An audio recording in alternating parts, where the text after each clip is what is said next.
but I want to talk about your hobbies right now. Okay. You came in with this cool case, floats, plays music, keeps your phone nice. Yeah. But then you started putting out this little blade on me right now. Yep. What is this device?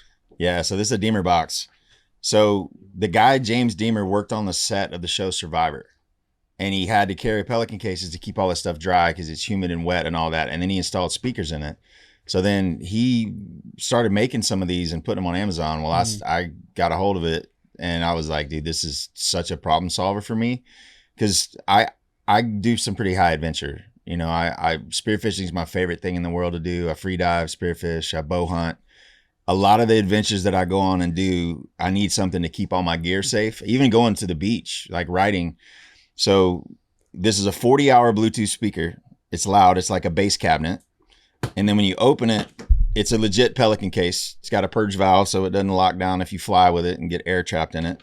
It's got a phone charger on the inside. You take this plug and put it in the lid, and now it's fully waterproof, and you could float it down the river with you and play your tunes. Or you can use it as a predator call box. Like if you're up in a stand, you can put this 100 feet away in the woods and have a rabbit call or coyote call or something. So much more of a man than us. So it's hey, we know about some rabbit calls. We know went about some coyote rabbit hunting. calls. Yeah. Have you, so big spearfishman, deep sea that's diving. my favorite. That is unbelievable. Favorite thing in the world to do. A question I have with that: how long can you hold your breath? That was going to be the question I was going to go to. Yeah, 437 is the best static, just sitting still, you know. Prove it. But We'll just sit For the here for next 5 5 minutes. I could show you in 10 minutes how you can double your breath hold. I Really? can show you 10 minutes. Is it like the hyperventilating? You got to like, Well, it's Oh, the actually, Wim Hof well, method. yeah. Brian Peters was doing it that one time when we were doing a little pool thing at your house. well, he's proven that you can control your even your hormone release in your body with your breath. But Yeah. the average amount of oxygen people generally hold is not a lot compared to people that had to forage and run around and climb up mountains every day for survival. So it's interesting. I've been going the last 10 years with people that are some of the best spearfishermen in the world, like my boy Justin Lee and Cameron Kirkconnell. I learned how to breathe the right way. And it's actually the opposite. So if you hyperventilate, your heart rate spikes. It goes crazy. So you're burning up all your oxygen. So you do the opposite of that. You do these long half breaths with long exhales, like 10-second exhales. Mm-hmm. And if you can't sleep or you're like trying to go down, you got to wind down and get to bed or whatever. Do 10 of these breaths when you're about to go to sleep, and you can feel your whole body start to like melt and relax. Really? And while you're hunting, you want to have your heart rate as low as possible. When you find something that you want to dive for, then you do 3 loading breaths, which is your hyperventilation. And then you do a normal breath, and then you do a super breath, which most people don't know how to breathe out of their diaphragm. Everybody breathes through, and your lungs are shaped like a triangle, right? Mm-hmm. But the most volume is at the bottom. So the biggest volume in your lungs when you breathe in is right here. If you put your hand up, put your hand on your belly. Now pretend there's a balloon going straight. Don't lift your chest when you breathe in. Just fill up this bottom, which is where the most volume is. So when you inhale, fill up just that balloon. Don't let your shoulders come up. Everybody breathes with this top part of their lungs, and that's where you got the least amount of volume. Yep. So you do that while you're cruising. Your heart rate's low. You're melting in the water, super efficient.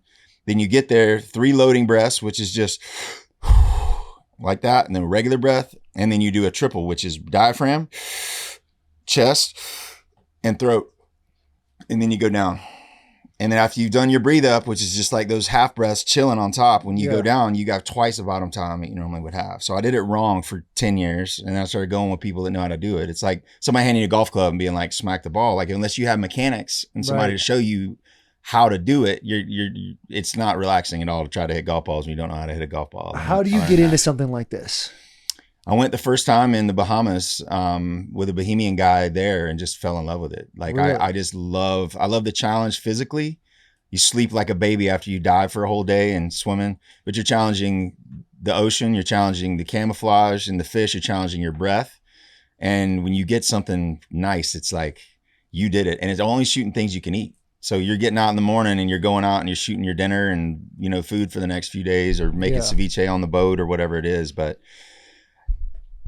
I love making people feel good. I love entertaining people, but I recharge, and my lady calls it's too people-y in there. Mm-hmm. And sometimes I got to just go out and be in the wild. And when I'm spearfishing, there's nothing else in my brain. There's no chatter except exactly what's in the moment right there. And every time I go, I see something in the ocean I've never seen before. It is another universe down there. Have That's you ever, terrifying. yeah, have you ever Is that been you? in danger? That's me. That's you. What is that? That's a dogtooth tuna. A dog-toothed tuna. Yeah, So that's You the weren't first time I scared. ever You weren't laid scared my when eyes you on saw that. That was in Fiji. No, I was stoked when I saw that. That's what I was after. You saw that and you got hyped up. I Oh see my that. God. I'm like, Jesus, dude, I'm walking on water. I'm getting out of there. Yeah, and this was more recently. But Now, what about sharks? Yeah, let's sharks talk are about there. sharks. They're there all the time. I And mean, you're You always just see the chilling, like you spearfishing ain't videos even- where guys go down there, they get themselves some fish. You can hear them be stoked, and they're kind of reeling it in, and then there's this little blackfin fella. You battle them for the fish sometimes, and it's not intuitive. But as soon as you get the fish to your body and like claim it, they'll turn. But you don't want to be holding the fish out because it'll eat your hand and the fish at the same time, trying to eat the fish. When the visibility is good, sharks know the deal. And this is not spearfishing places where they eat people our size or eat sea lions or things our size. Now that's a different thing. Mm-hmm. But most of the places that we go, they're just after the fish or they're after the chum that we're throwing. Like when we're fishing for those big dogtooth tuna, that's a Spanish mackerel on the left side right there that I'm holding up. But, you read the shark's language. They're like a dog, right? You walk in a yard, you can read the language of a dog. If they're kind of staring at you and they're like, you can tell by looking at them. I mean, we swim with them every time. This was just a month or so ago. That is a No monster way. Cubera. Damn. A cubera. Cubera snapper. And those things. That's a monster. In the those things bite Bahamas, you people? can't use a spear gun. You have to use a spear. So you have to use a 9-foot spear that has a rubber band on the back of it. And you have to swim down and get close enough while it's loaded and swim under rocks and wrestle a 9-foot pole into the rocks and try to shoot things like that. But While that's you're holding your breath. while you're holding your breath. So you have a weight belt, you have a mask and a snorkel and a knife. And then you either have a pole spear if you're in Bahamas or you have a spear gun, which is all preloaded. So all the tension's not on your hand when you swim down. So a gun, you just reach out and you can shoot. Sometimes you have a reel on your gun. If you're shooting things that are 20, 30 pounds, you can get that in with, by hand. Mm-hmm. If you're shooting monsters like that dogtooth tuna, your shaft is attached to a float line, to a buoy. So you shoot the fish and you're not attached to it anymore. And then you have to chase it down before the sharks get it, pull it up high enough, sometimes take a Before the second sharks get gun. it is a Before crazy the comment. sharks Yeah. get it. Yeah. That's nuts. So is it when you're shooting a fish, is it kind of like when you go deer hunting and you're like, hey, you want to aim for that little like shoulder piece right there where the heart is? Get behind Or the Yeah, you there's go on definitely headshots only. if you can break their spine, it stones them. So Yeah. that's what you want. I've had situations where I'm 65 feet down at the bottom of a radio tower. I shoot a permit, the biggest permit I've ever seen in my life. Can we pull up a permit? Because it sounds like something you Yeah. have to get from the city council. I can show you a picture right here. This is And these are big fellas. they're not normal. This was a 60 pounder. I've never heard anyone catching one on a line that was over like 35, 40 pounds, but just a monster. But this one almost drowned me. I hit him a little low, but this thing's about that wide. They're kind of like a pit bull, Yeah. like in the water. Yeah, that's a Kinda big like boy. Will. Yeah, it's a thick boy right That's a there. thick little boy. But I hit him low. I'm 65 feet down. I shoot him. He takes off one way, ripping line off my reel. I'm trying to swim up. I need breath. I'm like you have about 45 seconds after you feel uncomfortable to get air and you're still safe. So you just mentally have to block it out. Same thing when you're training or when you're whatever, like you got to just like rip through, you're going to be okay. So, I get up about 10 feet from the surface and I can see it and I need air. Well, the line on my reel was gone and he snatched me back down 20 feet. And then I start snatching the reel, he's either going to break out, it's either going to rip out of him or he's going to turn. So I rip it a few times and he turns. And so I get up and I get a breath. As soon as I get a breath, he pulls me back down again. And you No have to clear shit. your ears in the middle of it too, because they pull you down deep. So that one was a wild one. My buddy jumped in. He was trying to help. He was holding. Yeah. I mean, I probably just let go of the rope. Yeah. Why don't you just let go? Yeah. But it is the most, if you've never been spearfishing, Bahamas is the best place to learn. Mm-hmm. It's crystal clear, 20, 30 feet of water. You can shoot amazing lobsters, snapper, grouper.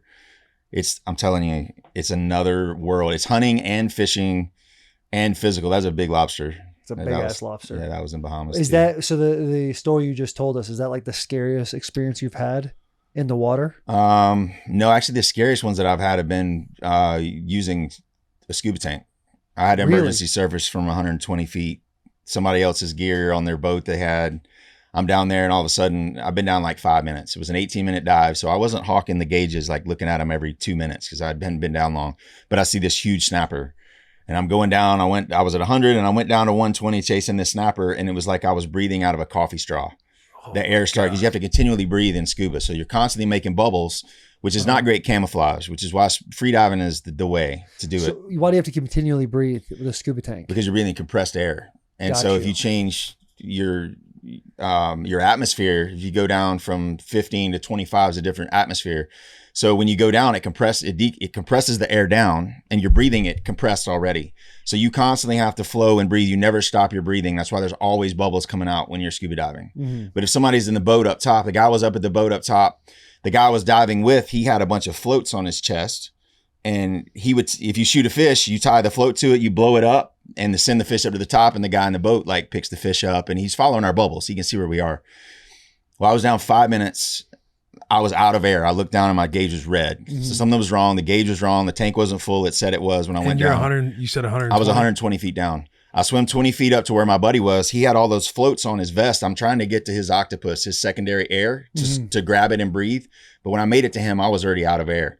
So I tried to wrestle with it and get that off. What I should have done is taken his out of his mouth and us trade breaths, go up to 25 feet, decompress there for 3 or 4 minutes, and then go. So I knew that all the air that was in my lungs was going to be expanding as I went up. So I had emergency service from 100 feet, and I blew up my BC as far as I could. And the whole way up, I'm just blowing out as hard as I can. Just the guy running the boat at the top sees me come up and like breach the top of the water and was like, oh shit. I didn't get the bends. Thank God. What's the bends? The bends is when you have to be put in a decompression chamber and breathe pure oxygen afterwards to decompress your body. Really? It can really mess your brain up. No Jesus way. Christ. So I don't scuba anymore. That was it. After that, you packed it up. I've had one time when I was spearfishing, I got washed out past a reef. These big roller waves came in, and the boat we came out on couldn't get to us. And so for an hour, I'm just treading water. I dumped my weight belt, just threw it off, and I'm just cruising on top of the water, which I'm comfortable doing. But the little guide that was with me, he was from Belize. He was a kind of a heavy guy, but he could swim.